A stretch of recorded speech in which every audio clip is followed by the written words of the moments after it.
Dear Mr. President, we write to you not out of malice but out of deep concerns for the direction our country has taken under your leadership.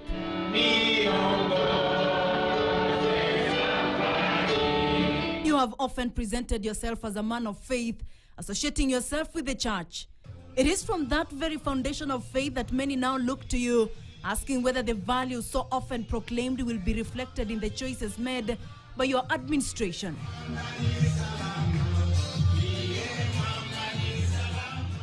Mr. President, the same church you wept in while vying for presidency, those same altars have now left Kenyans crying as they flee for their lives. Places once seen as sanctuaries have now become arenas of fear, and places of free expression have turned to places of intimidation. Mr. President, the church that you rooted your leadership in have turned to places of political violence. Church places that should be sacred and peaceful have reportedly been disrupted by groups of goons, forcing the clergy that dined with you to address you in public.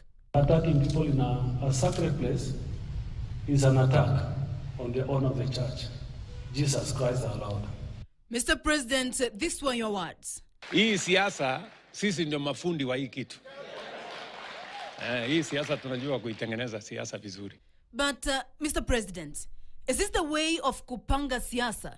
When you say unajua kupanga siasa, Mr. President, is it the politics of goonism under your watch or the politics of tokenism? Mr. President, the promise of security cannot coexist with a climate in which citizens fear exercising their constitutional rights. The latest by-election, a litmus of the coming general election, was marked by violence, fear, intimidation, and terror.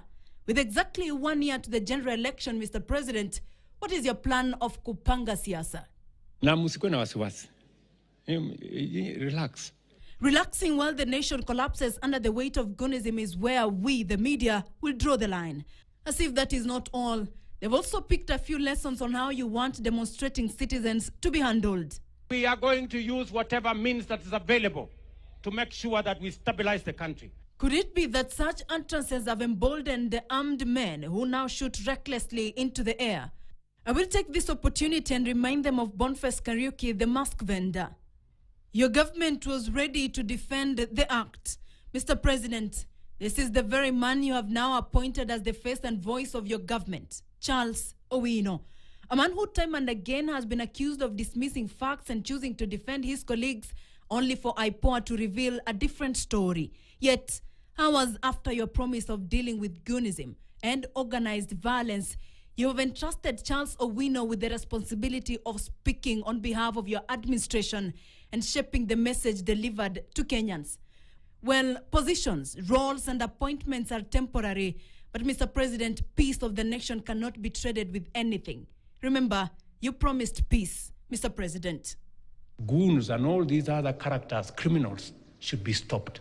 Yet, across the country, reports of violence and intimidation have become disturbingly familiar. That reminds me of the Kisumu incident involving an elected leader, Vihiga Senator Godfrey Osotsi. You have never publicly addressed the incident despite your appointed principal secretary having found himself caught in the crosswinds of the incident, leaving many wondering why silence has become the chosen response.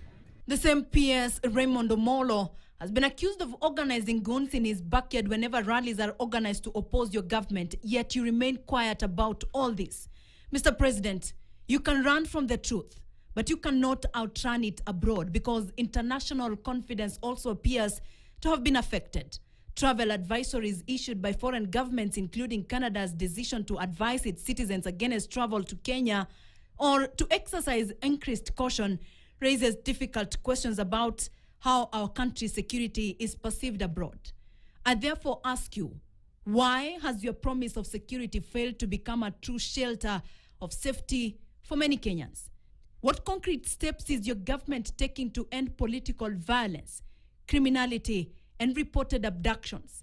When will those responsible for acts of violence and intimidation, regardless of their political affiliation or status, be brought to justice?